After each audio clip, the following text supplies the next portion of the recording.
इंसान मुरक्कब है तीन चीजों का। ये जिस्म रखता है, बुद्धि रखता और आत्मा रखता। जिस्म के लिहाज से हम लोगों ने काफी तरक्की की है, डॉक्टरी लिहाज से, वैदिक लिहाज से, यूनानी लिहाज से, ऐसी और साइंसेज जिसका ताल्लुक जिस्म से है। इसके सोशल हालात से, घरों की, सामाजिक और पॉलिटिकल, बुद्धि के लिहाज से भी हम लोगों ने काफी तरक्की की। आसमानों पर उड़ना सीखा है, समुद्रों को चीर कर पार जाना सीखा है और अनेकों ही नई नई इजादें की हैं, जिसको अकल देखकर कभी लोग ये कहते थे शायद ये मौजूदे हैं, मगर नहीं, कानून कुदरत के मुताबिक हैं ऐसे कानून जो अभी तक हमारी नजर से ओझल थे। हम आत्मा भी रखते हैं। दो पहलुओं के लिहाज से तो हमने काफी कुछ तरक्की की है और कर रहे हैं।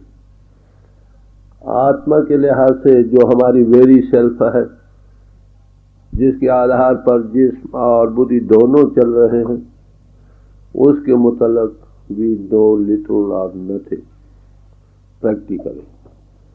थ्योरी के लिहाज से तो हम बहुत कुछ जानते हैं, मगर प्रैक्टिकली उसके मुतल्लिक हमें तकरीबन ना के बराबर तजुर्बा। इंसान का आदर्श मुकम्मल इंसान बनना है। क्राइस्ट ने कहा, be ye perfect as thy father is in heaven. तुम पूर्ण बनो जिस तरह के तुम्हारा पिता आसमानों में है। यही कबीर साहब को सवाल किया गया कि इंसान को कैसा होना चाहिए। कई मिसालें दे देकर समझाया। पहले बतलाया कि रोड़ा होरो बाट का तज मन का अभिमान, तू रस्ते का मिट्टी का रोड़ा बन जा भाई, सब अभिमान को छोड़ दे। फिर कहते हैं अगर रोड़ा हुआ तो क्या हुआ, पंछी को दुख दे। रोड़ा भी बन गए तो क्या ये दुख का कारण बनता है पंछियों के लिए। फिर कहा अच्छा भाई ये भी आदर्श ठीक नहीं, जो धरनी में खे, जैसे मिट्टी सड़क पर होती है ऐसे बन जाओ। कहते ये भी आदर्श नुक्स के बगैर नहीं, ये उड़ उड़ लागे अंग, ये उड़कर कपड़ों पर मुंह पर लगती है। फिर और मिसाल दी, कहते अच्छा चलो पानी जैसे बन जाओ। कहते ये भी ताता सीता हो, ये भी एक रस नहीं रहता, कभी गर्म कभी सर्द।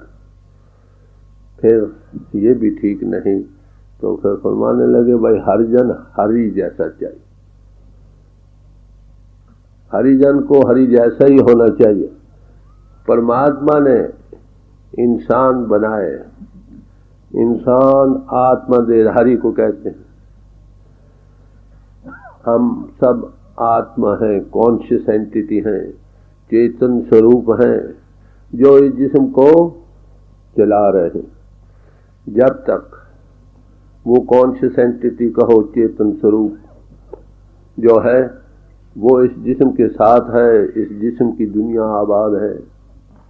जब वो साथी इससे निकल पड़ता है, एक वक्त ऐसा हर एक इंसान की जिंदगी में आता है कि इसके मकान के जो मकीन है ना, वो इससे जुदा हो जाता है। यहाँ दुनिया में इविक्शन ऑर्डर होते हैं तो क्या करते हैं, सामान को बाहर फेंक दिया जाता है अगर मकीन न निकले तो। ऐसे ही जब उस नेचुरल लॉ कहो, परमात्मा के असूल के मुताबिक जब इस जिस्म से खाली होने का वक्त आता है, सबको जिस्म को खाली करना पड़ता। वो एक ऐसा दिन है जो सब पर आना है। ये मनुष्य जीवन हमको बड़ा उत्तम जीवन मिला है। इसको सारी क्रिएशन में टॉप मोस्ट जूनी कहा गया। इसमें सबसे बड़ा आदर्श अपने आप को जानना है।